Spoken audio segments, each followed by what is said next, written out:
Namaste children, welcome back in SSC class.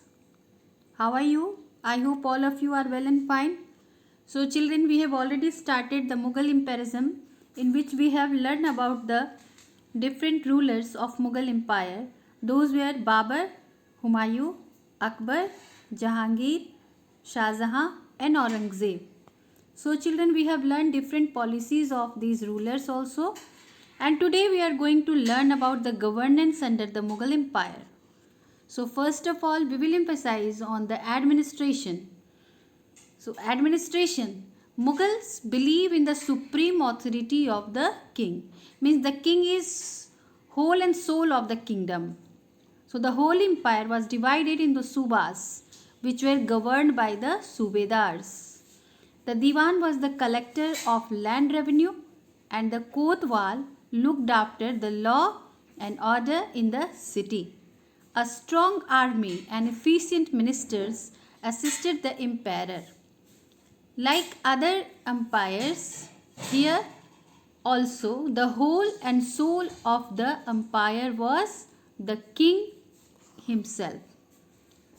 So now the second point which we are going to discuss upon is Mansabdari system.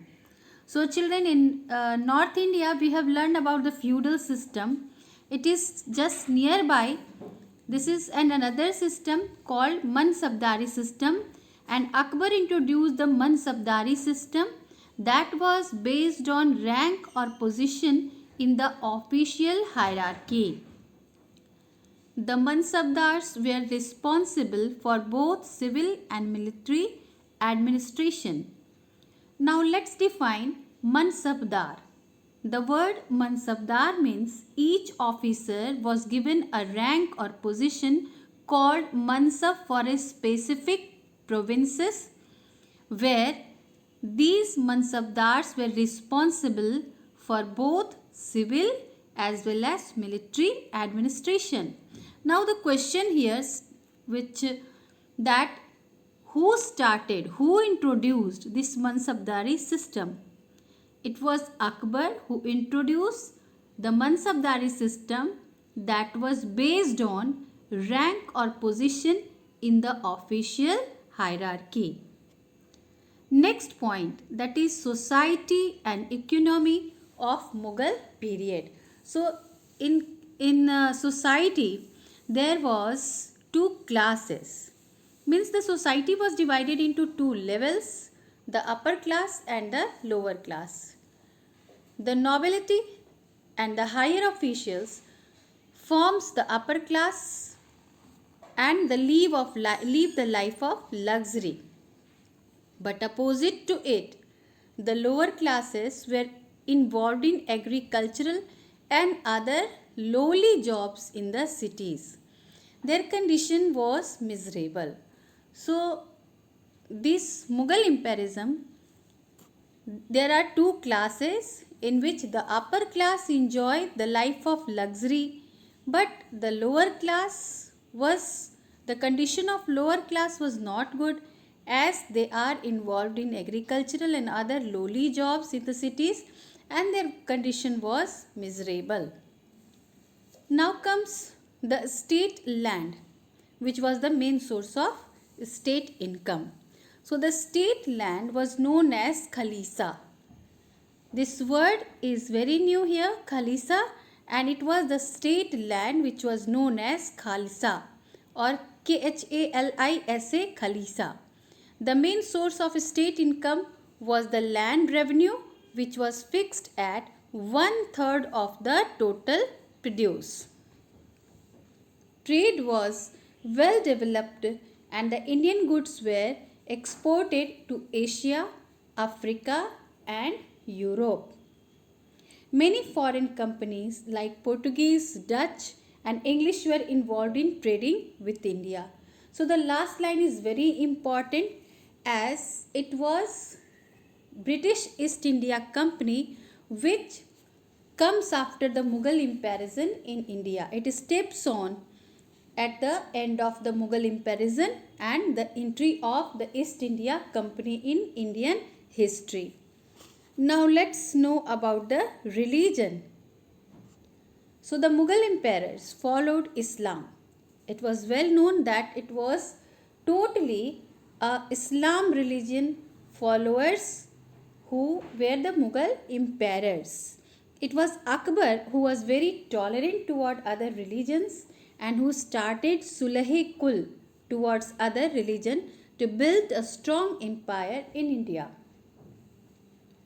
He set up a hall for worship called Ibadat Khana, which was open to the believers of different religions like Jains, Hindus, Zoroastrians, Christians, etc. So it was Akbar who was very tolerant not towards the Hindus but the other religions also. Here in the examples we are able to see the Zoroastrians and the Christians also, which were not the Hindus but they comes from different religions.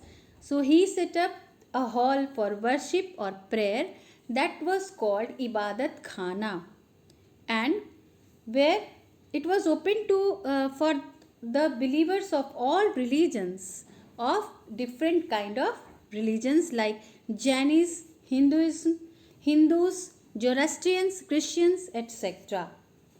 So Akbar also started Deen-e-Ilahi, which was not a religion itself but it was a religious path, and the followers were the followers of their own religion who follows the path of goodness, kindness, and whatever given in their religious policies, the good points of their religious policies. Then comes Jahangir and Shah Jahan. They were also the tolerant rulers towards the religions, but Aurangzeb was a staunch Muslim and who was very intolerant toward other religions. It was Aurangzeb who forced the Hindus to adopt Islam.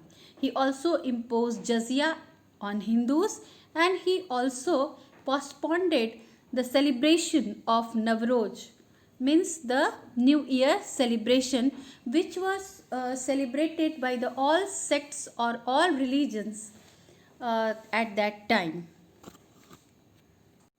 Now comes the language, literature, art and architecture. So first of all, we will discuss upon the literature of the Mughal period. All the great works of Sanskrit like Rajat Rangini, Ramayana, Mahabharata, Purans, etc. were translated into Arabic in this period. Second point is history became an important part of Indian writing. Babar Nama, Akbar Nama and Aine Akbari are the main sources of information of that period. Third point is Jahangir was a scholar of Persian language who wrote Tuzuk-e-Jahangiri, and Shah Jahan, who was also a good calligraphist, he patronized famous writers of that time. So many information we are able to collect after learning these biographies, autobiographies, etc.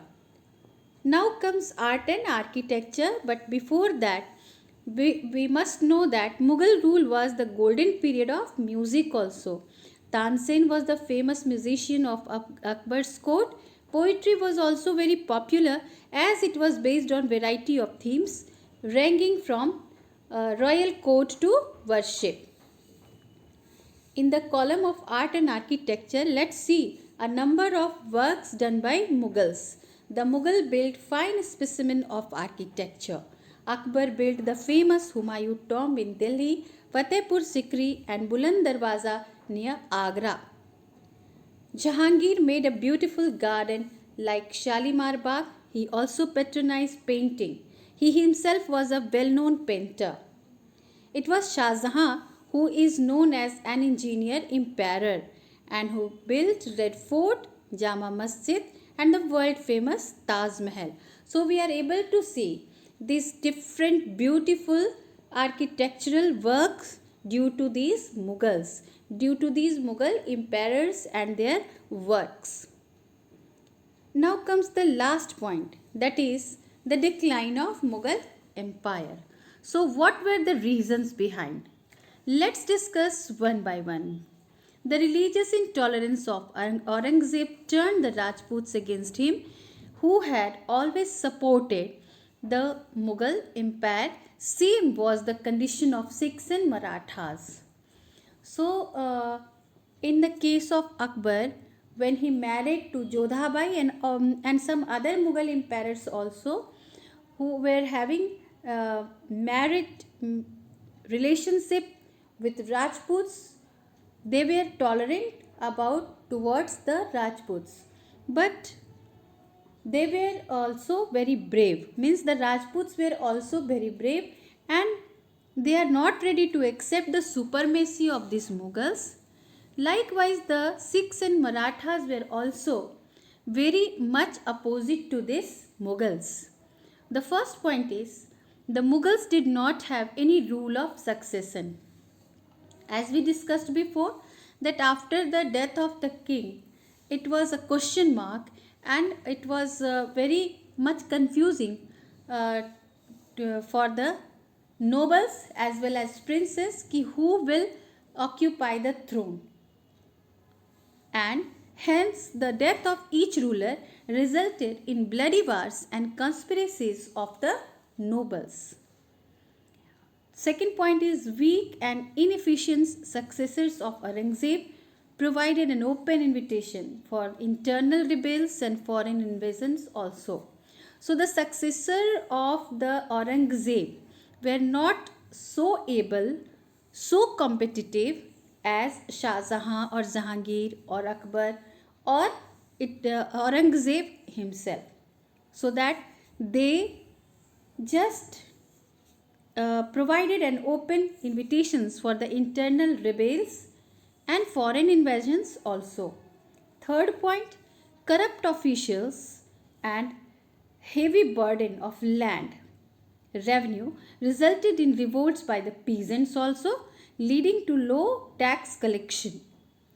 Now the next point, the nobles or mansabdars gradually became more powerful than the central authority, because they are having the power of administration as well as military also, and it was the reason behind that they were slowly or gradually became more powerful than the king. The last point is the Europeans were rising power in the world at that time. That is very true. They gradually took over the internal administration, then trade, then territories of Mughal Empire to strengthen their rule in India. So as we learned in our book that the last Mughal emperor who was leading for the mutiny in 1857 was also the pensioner of British East India Company. So that it was Europeans, those were the rising powers in the world at that time. Now the very last point is Aurangzeb remained in Deccan for almost 20 years, which gave an opportunity to the governors to establish independent states in the northern and western India parts. So that these are the points of declination of Mughal Empire. So now the chapter is ended, children.